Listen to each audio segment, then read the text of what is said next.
የጦርነት አድማሱ በፊት ከነበረበት እየሰፋ መጥቷል። መንግስታችን እኔ ምክር የሚቀበል አይመስለኝም። እንደምናየው በግለሰብ ሆይታ ነው። እኔ በሚኒስተር ማዕረግ ደረጃ ያሉ ሰዎች ሁሉ ፌስቡክ ላይ እንደኛ ተራ ሰዎች እየወጡ የሚጽፏቸው ነገሮች ህዝብን ለህዝብ እኮ የሚያቃቅሩ እኮ ናቸው። የመንግስትን አቅጣጫ እኮ ዳይቨርት የሚያደርጉ ናቸው። ምን ፌል አደረገ? ከኦላ ጋር የነበረው ድርድር ለምን ፌል አደረገ? በፖለቲካዊ ቅኝት ብቻ መሄድ ተፈለገ። ጸጉር አሻሽተህ አባብለህ ከነችግሩ ይዘው ልታመጣ ስለምትፈልግ ይሄ ደግሞ እስከ መጨረሻው ችግር አይቀርፍም። ይሄ አባብለህ ሰባብ ከምታመጣው ነገር ሸፋፍነህ ድባብ ከምታመጣው ነገር ችግሩን ልክ እንደ ብጉንጅ ሰንኮፉን ካልነቀልከው ህመሙ አይቆም። ሰንኮፉ ተነቅሎ ችግሩ ተቀልፎ ነው መምጣት ያለበት። ምንድን ነው የትጥቅ ትግልን ትጥቅ አንስተው በረሃ እንዲወርዱ ያስገረዳቸው? እንደሚባለው እኮ አይደለም።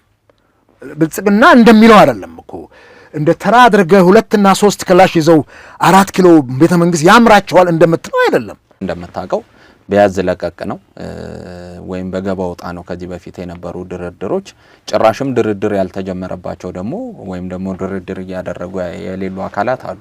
ምንድነው ምዘና? በጃልሰኝ የተመራው የኦላ ቡድን ገባ ተብሎ ትልቅ እንትን ነበር ታውቃለህ። ደስታ በደስታ ተሆኖ ነበር።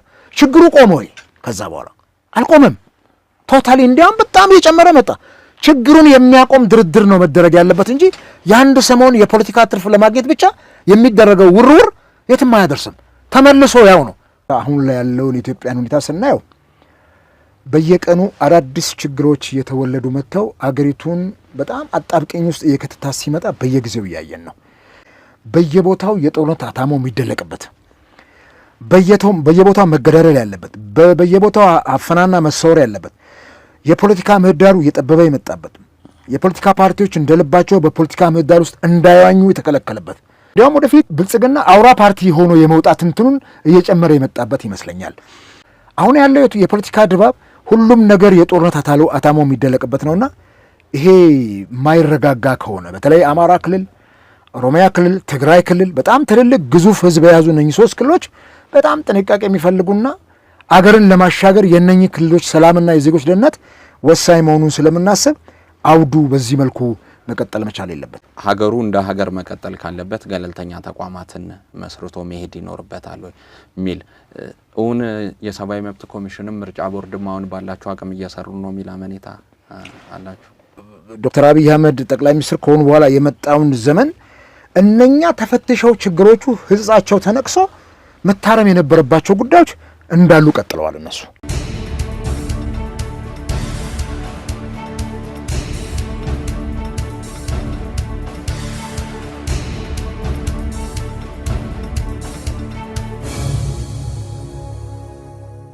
እየሄድንባቸው ያሉት ርቀቶች እየሄድንባቸው ያሉት ፖለቲካዊ እንቅስቃሴዎች በምን አይነት አውድ ውስጥ እየተቀለሉ ነው ያሉት? ምንስ እየሆነና ያለ ነው? ጥሩ ነው። እንግዲህ የለውጥ ኃይል የሚባለው የለውጥ ኃይል ነው። በትምህርት ጥቅስ ውስጥ ነው የማስቀምጠው። መጋቢት 24 ወደ ስልጣን ከመጣ ከለውጥ ኃይሉ መምጣት ማግስት እንግዲህ ምርጫ ነበረ። በኮቪድ ምክንያትም ምርጫው እንዲራዘም ተደረገ። ምክንያቱ ኮቪድ ይሁን እንጂ አገሪቱ ብዙ ያልተረጋጉ ነገሮች ነበሩና ይሄን 7 ዓመት የሄድንበትን ከኋላ ያለውን የህዋት ዘመን ብለነው ወቅጠነው ያለፍነው ነውና ከዛ ከመጣን በኋላ ግን በዚህ 7 ዓመት ውስጥ የኢትዮጵያን የፖለቲካ አውድ አሁን ቆም ብሎ መገምገም ተገቢ ነበር። ሪሊ እውነት የሆነ የፖለቲካ እንቅስቃሴ ቢኖር ገዢው ፓርቲ ከተቃዋሚዎች ጋርም ሆኖ ከሌሎች አካላት ጋር ቁጭ ብሎ ገምግሞ ምን ይመስላል 7 ዓመት። አይ ቲንክ ማታ ማስታወቂያ ሳይ ነበር ኢትዮጵያ ቴሌቪዥን ሲናገር ነበርና በዚህ 7 ዓመት የተገኙ እድገቶች ምናምን እሱን እርስ በርሱ ብቻ ከሚሆን ከሌላው አካል ጋራ ክፍተቱን ከሚያሳይ አካል ጋርም ብንገመግመው ጥሩ ነው። ግን ጠቅላላ የሀገረ መንግስቱን ገጽታ አሁን ላይ ያለውን የኢትዮጵያን ሁኔታ ስናየው በየቀኑ አዳዲስ ችግሮች እየተወለዱ መጥተው አገሪቱን በጣም አጣብቀኝ ውስጥ እየከተታ ሲመጣ በየጊዜው እያየን ነው። የጦርነት አድማሱ በፊት ከነበረበት እየሰፋ መጥቷል። ትናንትና የለውጥ ኃይሉ ወደ ስልጣን ሲመጣ አካባቢው ላይ ያልተረጋጋ ነገሮች ነበሩ። እንደምታስታውሰው አንተም ከዚህ ከአሸዋ ሜዳ ምናምን አካባቢ የተነሳው ግድያ ምናምን አትሊስት የለውጥ ኃይሉ በሁለት እግሩ አልቆምም፣ ገና እየተንገዳገደ ዳዴ እያለ ነው። እነኛ የሰራዊት አባላት ቤተ መንግስት ድረስ መጥተው የመፈንቅለ መንግስት ሙከራ ለማድረግ ሲጥሩ ያም ጭምር ገና ነው እየተባለ ከግራም ቀኝም በባላና በባላ እየተደገፈ የለውጥ ኃይሉ በሁለት እግሩ እንዲቆም ተደረገ። ከዛ በኋላ ግን ምርጫው በተለይ ከምርጫው ማግስት በኋላ ተመርጫለሁ ብሎ ስልጣን ሲይዝ ብልጽግና አትሊስት እኛም ስንታገል የነበረው ሌጂቲሜት የሆነ መንግስት ያስፈልጋል፣ ምንም አይነት መንግስት ይሁን ግን ኢትዮጵያ መንግስት አላት ተብሎ መቆም አለባት፣ አለዚያ ችግሩ ይከፋና የመፍረስ አደጋም ይጋረጣል ብለን ነው እንግዲህ ያለፍነው። ነገር ግን ከዚህ በኋላ በተለይ ከምርጫው ማግስት በኋላ ደግሞ ምንድን ነው እሱ ሀገሪቷ የሆነችው ነገር የሚለውን ስናይ በየቦታው የጦርነት አታሞ የሚደለቅበት፣ በየቦታው መገዳደል ያለበት፣ በየቦታው አፈናና መሰወር ያለበት፣ የፖለቲካ ምህዳሩ እየጠበበ የመጣበት፣ የፖለቲካ ፓርቲዎች እንደልባቸው በፖለቲካ ምህዳር ውስጥ እንዳይዋኙ የተከለከለበት እና በጣም አስቸጋሪ ሆነ። ግራ ከቀኝ እንትን ጋሬጣ ሆኖ የፖለቲካ እንቅስቃሴውን የያዘን ነገር ያለበት ዘመን ላይ ደርሰናልና እንዲያውም ወደፊት ብልጽግና አውራ ፓርቲ ሆኖ የመውጣት እንትኑን እየጨመረ የመጣበት ይመስለኛል። ይሄ ደግሞ የፖለቲካ ምህዳሩ በተለይ ዲሞክራሲን እንገነባለን ብለን በምናስብበት ሁኔታ በጣም አስቸጋሪ አካሄድ ሆኖ ነው የምናየው። በጣም የሚያሳስበን አሁን የሀገሪቱ የሰላም ጉዳይ ነው። ዜጎች በሰላም ወጥተው በሰላም መግባታቸው፣ የህግ የበላይነት መጠበቁና የዜጎች ደህንነት መጠበቁ ከምንም በላይ ያሳስበናል። ማንም ሰው ተነስቶ ከአዲስ አበባ እንግዲህ እያየ ነው እስከ ትላንትና ማታ ድረስ እገታው፣ ገንዘብ መጠየቁ ምንም እኮ አይባልም። ቶታሊ ምንም ሰላማዊ አገር እየለማች ያለች አገር ብቻ ተደርገው ነው የሚቆጠረውና ለምን ችግራችንንስ አናወራውም? ችግራችንንስ ለምን በግልጽ በሚዲያም በምን አንወያይበትም? ለችግሩስ መፍትሄ ከህብረተሰቡ ጋር በጋራ መፈለግ ለምን አልተቻለምና አሁን ያለው የፖለቲካ ድባብ ሁሉም ነገር የጦርነት አታሞ የሚደለቅበት ነውና ይሄ የማይረጋጋ ከሆነ በተለይ አማራ ክልል፣ ኦሮሚያ ክልል፣ ትግራይ ክልል በጣም ትልልቅ ግዙፍ ህዝብ የያዙ እነኚህ 3 ክልሎች በጣም ጥንቃቄ የሚፈልጉና አገርን ለማሻገር የእነኚህ ክልሎች ሰላምና የዜጎች ደህንነት ወሳኝ መሆኑን ስለምናስብ አውዱ በዚህ መልኩ መቀጠል መቻል የለበትም። ላለፉት 7 ዓመታት በተለይም ደግሞ የጠቅላይ ሚኒስትር አብይ አህመድ መንግስት ወደ መንበሩ ከመጣ በኋላ ያሉ ጊዜያቶችን በምን አይነት ሂደት ነበረ ሲገመገሙ የነበሩትን በተለየ ሁኔታ ውስጥ ለማየት ሞከርን። በተለይ ደግሞ የ2012 ምርጫ እስኪከናወን ባለበት ሂደት ውስጥ የነበሩ ሂደቶች በመደጋገፍም አዲስ መንግስትም ነው የሚል እሳቤን ይዞ በመምጣት ላለፉት 30 ዓመታት በደንብ ሲወራበት የነበረው ሁኔታ ነው። ሀገሩ እንደ ሀገር መቀጠል ካለበት ገለልተኛ ተቋማትን መስርቶ መሄድ ይኖርበታል ወይ ሚል እውን የሰብአዊ መብት ኮሚሽንም ምርጫ ቦርድም አሁን ባላቸው አቅም እየሰሩ ነው የሚል አመኔታ አላችሁ? በጣም የሚያሳዝነው በህወሓት ኢህአዴግ ዘመን በዛ በ27 ዓመት ውስጥ የነበሩት ችግሮች ከዚህ አሁን ከለውጥ ኃይሉ ዶክተር አብይ አህመድ ጠቅላይ ሚኒስትር ከሆኑ በኋላ የመጣውን ዘመን እነኛ ተፈትሸው ችግሮቹ ህጻቸው ተነቅሶ መታረም የነበረባቸው ጉዳዮች እንዳሉ ቀጥለዋል። እነሱ እንዳሉ ቀጥለው እንዲያውም ከመቀጠልም ባሻገር ሌላ ተጨማሪ ችግር እየወለዱ ሲመጡ ነው የምናያቸው። ከዚህ አንጻር ቅድም ያነሳቸው እነኚህ የዲሞክራሲ ተቋማት የፍትህ ተቋማቱ ገለልተኛ ሆኖ ይሰራሉ ብለን አስበን ነበር። የሚዲያ ተቋማቱም ጭምር ሚዲያዎቹም ጭምር አንድ ትልቅ ተቋማት ናቸው። አገርን ለመስራት ሚዲያ ትልቅ ኃይል አለው። እናንተ 4ኛ መንግስት እንደሆናቸው ነው የሚገለጸው በፖለቲካው ሳይንስ ትንታኔ። እኔ ጠቅላይ ሚኒስትሩ ወደ ስልጣን በመጡ ወቅት ላይ የነበረውን ኢቢሲ የነበረውን ፋና ማየት ብንችል ደስ ይለኛል። በሩብ ደረጃ የዛን ሰሞን የህዝብ ሁሉ ጥያቄዎች ኢቢሲ በር ላይ ሰላማዊ ሰልፍ አድርገህ ትገልጽ ነበር፣ ይዘግቡት ነበር። ይሄ እነኚህ የዲሞክራሲ ተቋማት ግንባታ አገር ውስጥ በጠንካራ መሰረት ላይ እስካልተጣሉ ድረስ የትኛውም ለምን የመላእክት ክንፍ አውቶ አይመጣም። አንድ መሪ ለውጥ አይመጣም። የመላእክት ክንፍ እንኳን ቢተከልለት ለውጥ አይመጣም። እነኚህ የዲሞክራሲ ተቋማት የግድ ገለልተኛ ሆኖ ምርጫ ቦርድ ገለልተኛ መሆን አለበት። ኢሰመኮማ ያው እያየነው ነው ያለውን ችግር። አሁን ደግሞ አዲስ ሰው ተተክቶለታል። ኢህአዴግ ውስጥ የቆየ ሰው ነው። በጣም እኚህ ሰው ወደ ስልጣን ሲመጡም ብዙ እንትኖች ተነስተዋል። በጠቅላይ ሚኒስትሩ አንደበት ጭምር ፓርላማ ላይ የቀድሞው ዶክተር ዳንኤል ሲተቹ ሰምተናል።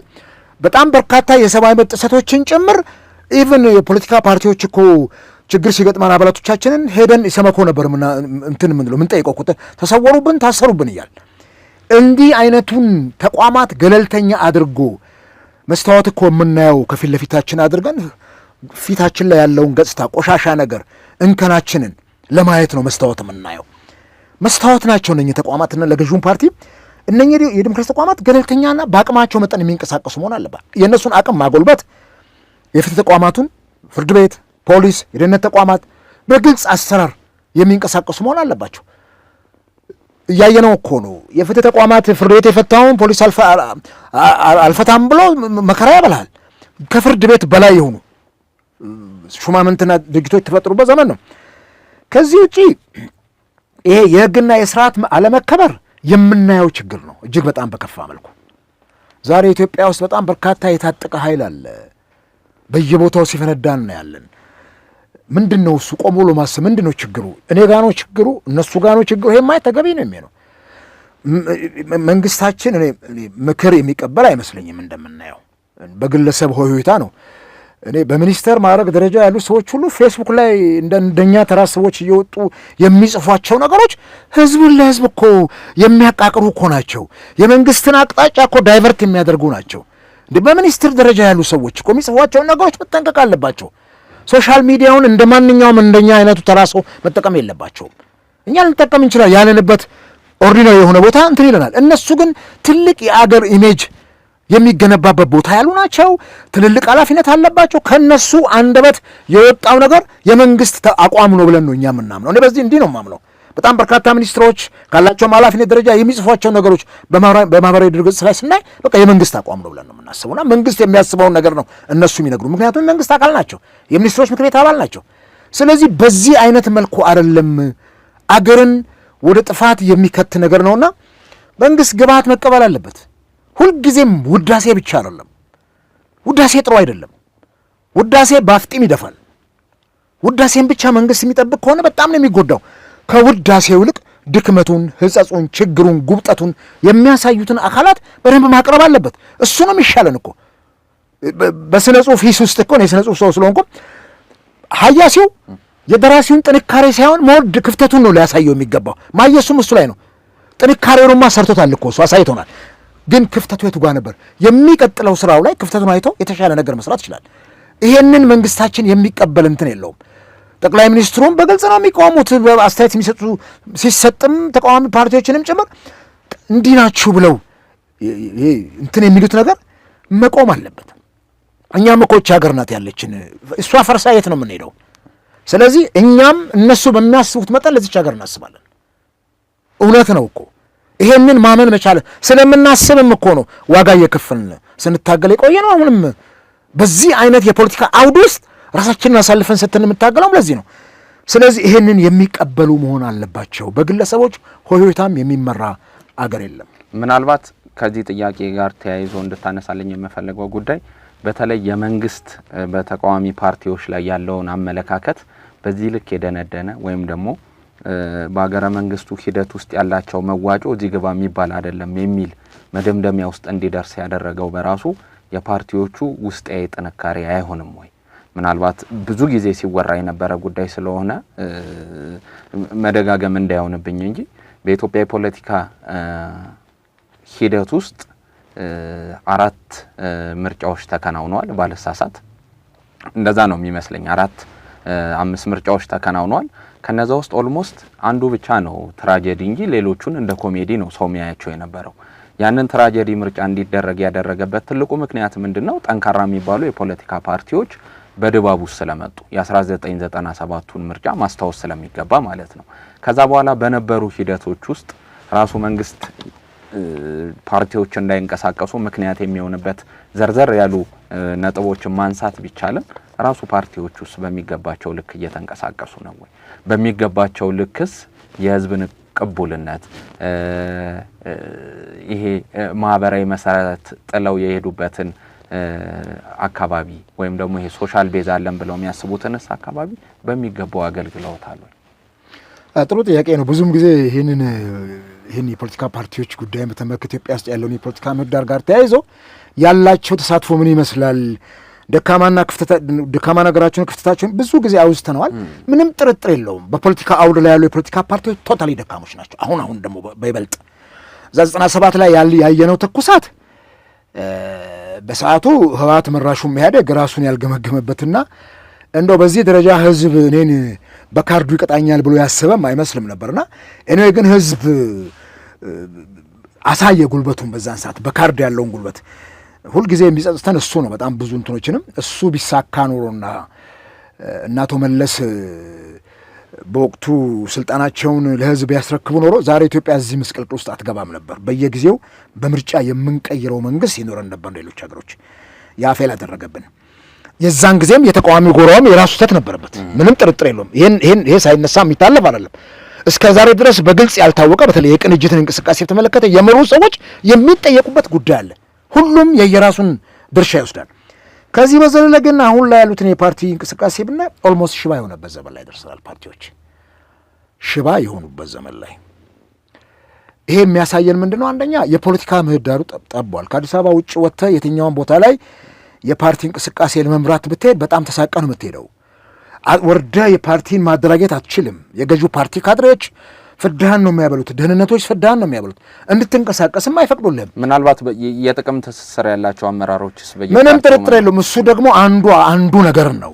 የጥቅም ትስስር ብቻ ሳይሆን የፖለቲካ ፓርቲዎች የራሳቸውን ፓርቲ ትተው የጋራ ምክር ቤት ነው ለነሱ እንደ ፖለቲካ ፓርቲ መድረክ የሆናቸው። የጋራ ምክር ቤት የፖለቲካ ፓርቲዎች ችግሮቻቸውን በጋራ የሚሰሩበትን ጉዳይ ልዩነቶቻቸውን አቻችሎ ከገዢው ፓርቲ የሚደርስባቸውን በደል ገዢው ፓርቲም የፖለቲካ ፓርቲዎች ምክር ቤት አባል ስለሆነ በዛ የተወያይተ የምትፈታበት እንጂ የአንተ ፓርቲ አይደለም። የአንተ ፓርቲማ እዚህ የምትመራው ምርጫ ቦርድ ላይሰንስ ያደረገ ፓርቲ ነው። እሱን ፓርቲ የተተውት እዛ ምክር ቤት ላይ ነው ሁሉም ፓርቲ ሲንቀሳቀስ የምታየው። ይሄ በጣም አስቸጋሪ። ሁለተኛ ከመንግስት ጋር አብሮ መስራት በሚለው ከ12 በላይ ፓርቲዎች አብሮ የሰሩ ነው። እኔም ትቼ የወጣሁት ዜማ አብሮ በመስራት ሂደት ውስጥ የተኮላሸበት ጉዳይ እየተመለከትን ነው ያለ ነው። ተናግሬ ያለውም ደጋግሜ ከኢዜማ ለቄ ስወጣ አንዱ ምክንያቴም በትልቅ እንትን እሱ ነው። አብሮ የመስራቱ ጉዳይ ሊሚቴሽን ሊኖረው ይገባል። መንግስትና ፓርቲ በተለየበት ሁኔታ ውስጥ ነው አብረ መስራት የምትችለው። የመንግስትን ስራ ችግር የለውም እሱ ፖለቲካ ፓርቲዎች ቢቀያየሩም መንግስት ይቀጥላል ባለበት። መንግስትና ፓርቲን ያለየ ነው ብልጽግና። ከኢህአዴግ በከፋ መልኩ በአሁኑ ሰዓት መንግስትና ፓርቲ አንድ ላይ የተጨፈለቁበት ዘመን ላይ ደርሰናል። ምንም ጥርጥር የለውም። ይሄን ለማረጋገጥ እኮ የብልጽግና ጉባኤ ሲደረግ እኮ ላይቭ ነበረ ሲያስተላልፉ የነበሩት እነ ፋና እነ ኢቢሲ የኛን አንድ መግለጫ እንኳን መዘገብ የማይፈልጉ ሚዲያዎች ቶታሊ የብልጽግና ልሳን ሆነው ስናያቸው ጥሩ። ይሄ በጣም ነው የሚያሳፍረው። እና እንዴት ተደርጎ መንቀሳቀስ ይቻላል? ከዚህ በዘለለ እንግዲህ ሰው ነው የፖለቲካ ፓርቲን መላእክቶች አይደለም የሚመሩት፣ ሰዎች ናቸው የሚመሩትና በዚህ ውስጥ የፓርቲዎቹ ውስጣዊ ጥንካሬ አሁንማ ቶታሊ እየመነመነ መጥቷል። በስም ብቻ ያሉ ፓርቲዎች አሉ፣ በስማቸውም እየተረሳ ያሉ ፓርቲዎች አሉ። ምርጫ ቦርድ ላይሰንስ ስላላቸው ብቻ ነው ጉባኤ ሲያደርጉ 3-4 ዓመት ታዘው የተቀመጡ ፓርቲዎች አሉ። እንዳይፈርሱ ተደርጎ ህጉ አፍርሷቸዋል። ህጉ ቢያፈርሳቸው ምርጫ ቦርድ አውጆ ስላላፈረሳቸው ስቲል ነው ስማቸው መጥቀስ አልፈልግም እዚህ ቦታ ላይ በቅርቡ የሚወጡ ነገሮችንም ስለምናይ እዚህ ጋር ህግ ለሁሉም ፓርቲዎች እኩል መስራት አለበት። ምናልባት ለመንግስት ወገናዊ የሆኑ ለገዢው ፓርቲ ወገናዊ የሆኑ የፖለቲካ ፓርቲዎችን እነሱን ብቻ መጠቀሚያ አድርጎ ወስዶ የፖለቲካ ምህዳሩ አለ እየተጫወትንበት ነው ፖለቲካ ፓርቲዎች እንቅስቃሴ አላቸው ብሎ ማለቱ ብዙ አያስኬድም። በቃ እውነተኛ የሆነ ዲሞክራሲ እንዲመጣ ድርሻው መስጠት ነው። በየትኛውም ዓለም ላይ እኛ እኮ ህወሓት ኢህአዴግን 99.9% ምናምን እኮ ፓርላማውን ተቋጥረው በነበረበት ሰዓት ያለው ስሜት እኮ ነው። አሁንም እኮ 97-98% እኮ ነው ፓርላማው በአንድ ገዢ ፓርቲ እንትን የተሞላውና ይሄንን ማሻሻል የማይቻልና ፓርቲዎች በሚቀጥለው አሁን 12 አካባቢ ናቸው መሰለኝ ፓርላማ ውስጥ ያሉ የተቃዋሚ ፓርቲ እንትኖች እሱንም ላታገኝ ትችላል የሚቀጥለው ምርጫ። ምክንያቱም በጣም ከመጥበው የተነሳ የፖለቲካ ምህዳሩ አሁን የገቡ ፓርቲዎች እንኳን እንደጨው የማሙበት ሁኔታ ነው ያለው በየቦታውና ይሄ በጣም አስቸጋሪ ነው። ፓርቲዎችም ተቀናይቶ የመስራት እንትን የላቸውም የጋራ አንድነት። አሁን ኢህአፓ ጋር ሞክረናል። የሞከርነው ጥሩ እንትን አለ ከእናት ፓርቲ ከመያድ ከአማራ ጋዩና ይሄ የክልል ፓርቲ ነው የአገር አቀፍ ፓርቲ ነው ሳንል ፓርቲዎቹ በጠቅላላ የኢትዮጵያ የፖለቲካ ምህዳር ውስጥ ገብተው ለመጫወት እስከመጡ ድረስ እነሱም የሚወክሉት ማህበረሰብ አለ። ያ የሚወክሉትን ማህበረሰብ እንደ አንድ ትልቅ ግብዓትና ሀብት ይዘን አብረን ስንንቀሳቀስ አትሊስት የገዢውን ፓርቲ እንትን ማጥበብ እንችላለን እና ወደዚህ ወደ ትብብር ወደ ህብረት ከተቻለም ወደ ውህደት ከተቻለ ማይቻል ከሆነ ወደ ቅንጅት፣ ወደ ግንባር፣ ወደ ትብብር መጥቶ አትሊስት የሚቀጥለው ምርጫ እንደው እንግዲህ ወደፊት ነው እንግዲህ የምናየው ምርጫው ይኑር አይኑር የሚለው የሀገሪቱ የሰላምና የሀገሪቱ የመረጋጋት ጉዳይ ምርጫውንም ላይ የሚያሳድረው ተጽዕኖ ስላለ ይደረጋል የሚል እምነት አለው። እሱማ ያው የምርጫ ፖለቲካ ነው፣ በየ5 ዓመቱ መደረግ አለበት። ይሄ ካልተደረገ ሌጂቲሜት መንግስት የለንም። የትላንቱን በኮቪድም በምንም እንትን ብለን አሳለፍ ነው። በምን ታሳልፈዋል የሚቀጥለውን ካላደረገው? አስቻይ ሁኔታ አለ ግን ምርጫ ለማድረግ እሱን ማድረግ ያለበት መንግስት ነው። ይሄንን ከወዲሁ መስራት አለበት። አስቻይ ሁኔታ የሀገሪቱን እንትን ማረጋጋት አለበት። ሰላም የህግ የበላይነት ማስከበር አለበት። ፓርቲዎች ተንቀሳቅሰው ወደ ደጋፊዎቻቸው እንዴቱ ማድረግ አለበት። ይሄን የማያደርግ ከሆነ ምናልባት ነገ ፓርቲዎች ይሄ ሰላም የማያስኬዳቸው ከሆነ ማንም እየሄደ ነፍሱን የሚገብርበት ምክንያት የለምና ልትቆም ትችላለህ፣ ልትወጣ ትችላለህ፣ ምርጫውን ለቀ። ስለዚህ ከወዲሁ እነኚህን ነገሮች ማመቻቸት የመንግስት ኃላፊነት ነው። ምርጫ ቦርድ ያለውን ችግር ለመንግስት አሳውቆ መንግስት የጸጥታ ኃይሉ እጁ ላይ ነው ያለው፣ የፍትህ ተቋማቱ እጁ ላይ ነው ያላቸው። ከወዲሁ እነኚህን ማመቻቸት አለበትና በዚህ መልኩ ደግሞ ፓርቲዎች ጠንክረው መውጣት አለባቸው። አሁን ጥሩ ነው ትንሽ እንደ ዝም ብሎ እንደ እንትን የሚፈለፈል በኢንኩቤተር እንደሚፈለፈል ጫጩት የሚፈለፈል ፓርቲ የለም። ትንሽ የገንዘቧን መጠን ጨምራለች። ለመመስረትም ያለው ህግ አስቸጋሪ ነው። እንደ ልቡም ሀገር ውስጥ ሄዳ አትንቀሳቀስም። አዲስ ፓርቲ ለመመስረት ብትንቀሳቀስ ደህንነቱም አያስኬድህም። ኦልሞስት ያሉትም ከመስመር የሚወጡም አሉ። በቅርብ ጊዜያት ውስጥ ከመስመር የሚወጡ አሉ። በብዙ ምክንያቶች የኢኮኖሚው ችግር፣ የበጀት ችግር እነኚህንም ፓርቲዎች ሊያስወጣቸው ይችላልና እነኚህ ፓርቲዎች አሁንም አቅማቸውን ለማጎልበትና ገዢውን ፓርቲ ለመገዳደር በተለይ የሚቀራረብ አጀንዳ ያላቸው የሚቀራረብ ርዕዮተ ዓለም ያላቸው ፓርቲዎች መቀራረብ መቻል አለባቸው። ይሄን ማድረግ የሚቻል ከሆነ ምናልባት በኢትዮጵያ ፖለቲካ ውስጥ አንዲት ጠጠር መወልወል ይቻላል፣ ለነገው ትውልድ እርሾ የሚሆን። አለዚያ ፓርቲዎች ብቻ እንደ እድርና ዕቁብ እንኳን ስንት ዘመን ይሻገራል እኮ። የገጠመን ችግር ምንድነው? ፓርቲዎች ይፈለፈላሉ፣ ዘመን ሳይሻገሩ ይፈርሳሉና አሁን ያለው የፖለቲካ ምህዳር ውስጥ ያሉትን ተቃዋሚ ፓርቲዎች ስናይ ይሄን ያክል ውሃ የሚያነሳ አካል አታገኝም። መልካም ልመለስ እስቲ በተለይ ከዚህ የትጥቅ ትግል እያደረጉ ያሉ አካላት አሉ። በኢትዮጵያ የፖለቲካ ታሪክ ውስጥ የትጥቅ ትግል አዲስ አይደለም። በተለይ ላለፉት 60ና 50 ዓመታት ኢትዮጵያ በትጥቅ ትግል ውስጥ ያለፉ ኃይላት መጥተው ሀገረ መንግስቱንም የተቆጣጠሩበትን ሂደት መመልከት ችለናል በኢትዮጵያ የፖለቲካ ታሪክ። ግን ከዛ በፊት ምናልባት እነዚህ ትጥቅ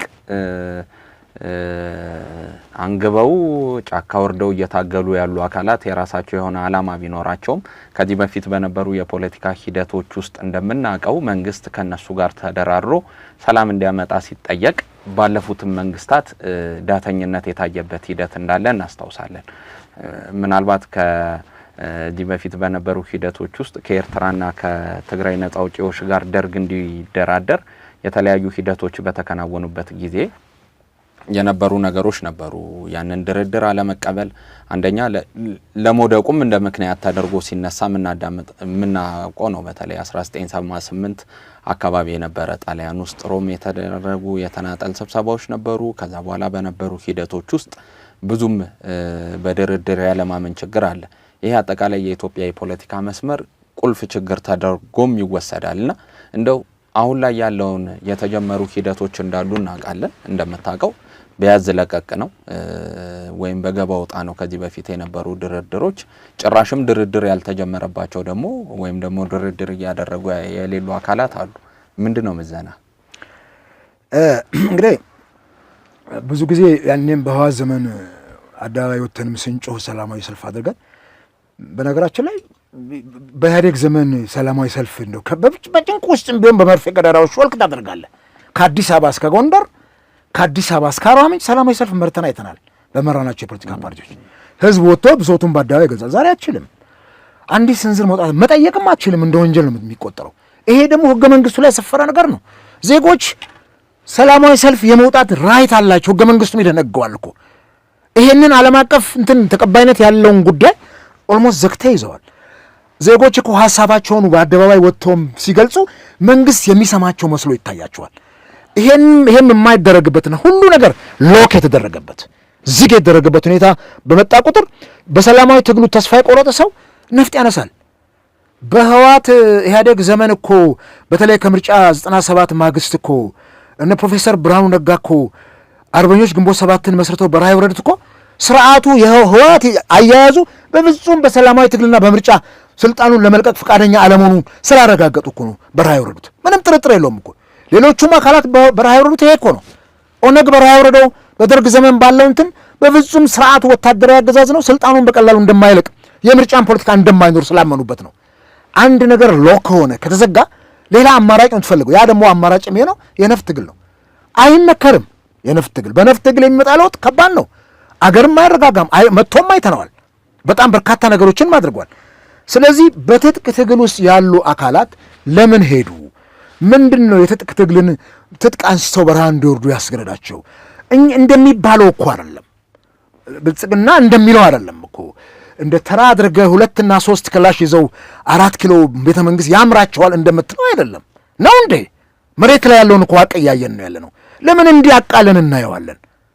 እና ይሄ ደግሞ ወጣቱን እልህ ውስጥ ይከተዋል እኮ። ምንድን ነው መንግስት ከኦነግ ጋር ታንዛኒያ ላይ ለመደራደር ከአንዴም ሁለቴ ሞክሯል ነበር እንዴ? ምንም እንኳን ለህዝብ ይፋ ባያደርገውና ሰክሰስፉል ባይሆንም ግን ተሞክሯል። እነ ጃልመሮ ድረስ እዛ ድረስ ተገኝተው ከዚህም የኢትዮጵያ ዴሌጌሽን ቡድን ሄዶ ተሞክሯል። ግን ውጤት አላመጣም። ምን እንደተባባሉም አናውቅም። እንዲያውም ከኦነግ ሸኔ በኩል ነው እኛ ኦላ ኦሮሞ ሊበሬሽን አርሚ ነው የሚሉት ራሳቸውን ከእነሱ ነው የሰማነው እኛ። አሁንም ቢሆን እዚህ እኔ አሁን ስልኬ ላይ ስፈልግ ላይ የነበሩት አዲስ አድማስ ከአንድ ወር በፊት ነው ምናምን ባወጣው አንድ ዜና ላይ የፊት ለፊት ገጹ ላይ ባወጣው ዜና ላይ አገራዊ ምክክር ኮሚሽኑ መንግስት ከታጣቂዎች ጋር እንድንደራደር ወይም ምክክር እንዲደረግ አቅጣጫ አልሰጠንም አላስቀምጠም ብለዋል። እና ከማን ጋር ነው አሁን ምክክር ኮሚሽኑ የሚያደራድረው ሀገርን? ዋናው እኮ እነሱ ናቸው። የአገሪቱ ችግር በትጥቅ ትግል ካለው ጋር እዚህም ሀገር ውስጥ በሰላማዊ ትግል የምንንቀሳቀሰው ምን ችግር አለ? በትንንሽ መድረክም እኮ ጠቅላይ ሚኒስትሩንም ሌሎቹንም ሹማምንት እናገኛቸውና እንወያያለን። አገራዊ ምክክር ኮሚሽኑንም በተደጋጋሚ አግኝተነዋል። አጀንዳዎቻችንም እንሰጣለን። ዋናው እኮ የትጥቁ ጋር ያለው ነው። የትጥቁ ለምንድን ነው በረሃ የወረዱት? ምንድን ነው የሆኑ ያክል ችግር አማራ ክልል ላይ ያለው ቀውስ? እንደዚህ ብላችሁ ጠይቁ ብላችሁ ለምክክር ኮሚሽኑ ግባት አስገብታችሁ በሚገባ ምን አይነት ፊድባኮች ናቸው የነበሩት? ይሄው እኮ ጋዜጣ ላይ እስከሚወጣ እኮ ዘገቡ። ባለፈው ስካይላይት ሆቴል ምክክር ኮሚሽኑ በሰጠው መግለጫ ፕሮፌሰር መስፍን ገልጸውታል እኮ ከታጣቂ አካላት ጋር ድርድር እንድናደርግ መንግስት አቅጣጫ አላስቀምጠም። ከነሱ ጋር ያልተደራደር ከማገር የምታድረው። በቅርቡ ደግሞ መንግስት የታጣቂ አካላት በሚመርጡት ሀገርና በሚመርጡት አደራዳሪ ድርድር ማድረግ የሚፈልጉ ከሆነ እኔ ዝግጁ ነኝ የሚል ነገር ወጥቶ አንብበናል። ምናልባት ይሄንን እኮ ኃላፊነት መሰጠት የሚገባው ለሀገራዊ ምክክር ኮሚሽን ነው። ባለቤት አለው እኮ። ዝም ብሎ ተነስቶ የብልጽግና ሰዎች ሹማምን ተነስተው ስልጣኑን ስለያዙትና በፈለጉበት ሰዓት ብልጭ ባለባቸው ሰዓት ሁሉ እንዲህ እናደርጋለን። ይሄን ድርድር እኮ የራሱ ስቴፕ አለው እኮ። እንዴት ነው ድርድር ውስጥ እኮ ሰጥቶ መቀበል አለ። ምንድነው የእነኛ ወገኖች ጥያቄ? የእነኛ ወገኖች ጥያቄ በምን መልኩ ነው የምናስተናግድ? መጣናት እኮ ሙያተኞች እኮ አሉት። መስጠት ነዋ። ይሄ እኮ የካድሬ ስራ አይደለም፣ በካድሬ የሚሰራም ስራ አይደለም። ሙያተኞች አሉት። አገራዊ ምክክር ኮሚሽን እኮ ሲቋቋም በእነኚህ ሙያተኛ አማካሪዎች ጭምር እኮ የተከበበ ነው። ስለዚህ ይሄንን ለባለቤቱ መስጠት እኮ ነው። እግር እጅ አይሆንም፣ አይን ጆሮ አይሆንም፣ አፍንጫ ምላስ አይሆንም። ሁሉም በየብልቱ ነው ማገልገል ያለበትና ይሄን አድርጎ መስጠት ነው። ለምን ፌል አደረገ? ከኦላ ጋር የነበረው ድርድር ለምን ፌል አደረገ? በዚህ መልኩ ስላልተኝ በፖለቲካዊ ቅኝት ብቻ መሄድ ስለተፈለገ ጸጉር አሻሽተህ አባብለህ ከነ ችግሩ ይዘው ልታመጣ ስለምትፈልግ ይሄ ደግሞ እስከ መጨረሻው ችግር አይቀርፍም። ይሄ አባብለህ ሰባብ ከምታመጣው ነገር ሸፋፍነህ ደባብ ከምታመጣው ነገር ችግሩን ልክ እንደ ብጉንጅ ሰንኮፉን ካልነቀልከው ህመሙ አይቆም። ሰንኮፉ ተነቅሎ ችግሩ ተቀልፎ ነው መምጣት ያለበት። በጃልሰኝ የተመራው የኦላ ቡድን ገባ ተብሎ ትልቅ እንትን ነበር ታውቃለህ። ደስታ በደስታ ተሆኖ ነበር። ችግሩ ቆመ ወይ? ከዛ በኋላ አልቆመም። ቶታሊ እንዲያውም በጣም እየጨመረ መጣ። ችግሩን የሚያቆም ድርድር ነው መደረግ ያለበት እንጂ የአንድ ሰሞን የፖለቲካ ትርፍ ለማግኘት ብቻ የሚደረገው ውርውር የትም አያደርስም። ተመልሶ ያው ነው። አለባብሰው ቢያርሱ ባረም ይመለሱ ነው የሚሆነውና ከዚህ መውጣት አለብን። ከታጣቂዎች ጋር ድርድር መደረግ አለበት። ምክክር መደረግ አለበት። ምክክር ኮሚሽኑም ትልቁን ትኩረት መስጠት ያለበት ለዛ ነው። አንድም እኛ የምክክር ኮሚሽኑን ጥለን እንድንወጣ ፓርቲ የተገደደውም እነኚህ ጉዳዮች ናቸው። እነኚህ ቅድመ ሁኔታዎች የሚስተካከሉ ከሆነ ክፍት ነው በሩ፣ እንመለሳለን። እነኚህ መደረግ አለባቸው። የፖለቲካ እስረኞች መፈታት አለባቸው። እያንዳንዱ ኮሽታ ላይ የሚቃወምህን ሁሉ እያሰርክ እስር ቤት ከተከተ ግን ማን ነው እንከንን የሚያሳይ? እንዴት ነው ሰላማዊ ትግሉ የሚመራው? ስለዚህ እነኚህ ነገሮች በደንብ አገራዊ ምክክሩን በፍጹም ነፃና ገለልተኛ ሆኖ መንቀሳቀስ አለበት። ይሄ የሚደረግ ከሆነ አትሊስት የሀገሪቱን ችግር መቅረፍ እንችላለን። ከታጠቁ አካላት ጋር እሳት ከሚተፋ መሳሪያ ከያዙ አካላት ጋር ሰላማዊ ትግል አድርጎ የሀገሪቱን ችግር መቅረፍ ምን ችግር አለ? በእምነታችንም እኮ ክርስቶስ እኮ ተሸንፎ መስቀል ላይ ተቸንክሯል። እኛን ያዳነን በክርስትናውም እምነት ስንትለው ይህን ማድረግ ለምን ተሳናቸው? ደግሞ እኮ መሪዎቻችን የክርስቶስ ወንጌልም ሆነ የክርስትናው እንትን አይነገራቸውም። የእምነት ጉዳይ ይነግሩናል እኮ ያሉበትን ስታተስ እናውቃለን። ስለዚህ ለምንድን ነው ተሸንፈው የማያሸንፉት? አገር መሪ እኮ ናቸው። አገርን የሚመራ አካል ብዙ አካል የሚደግፍ የሚቃወም አለ። ባላንስ አድርገህ ነው የምትመራው። ሁሉም እኩል አይቀበልህም፣ ሁሉም እኩል አያወግዝም። ስለዚህ ይሄን ግምት ውስጥ አስገብተው ክርስቶስ እኮ እንዲህ ነው 99ን ጥሎ አንዱን ፍለጋ ሄደ ነው የሚባለው። በቃ 99ን ጥለው በጥቂቱ በትጥቅ ትግል ውስጥ የሚንቀሳቀሱ አካላትን ፈልገው ያምጧቸውና በሰላማዊ ድርድር እንዲቀላቀሉ ማድረግ የስልጣን ዕድሜያቸውንም ያረዝማል የመሪዎቻችንን።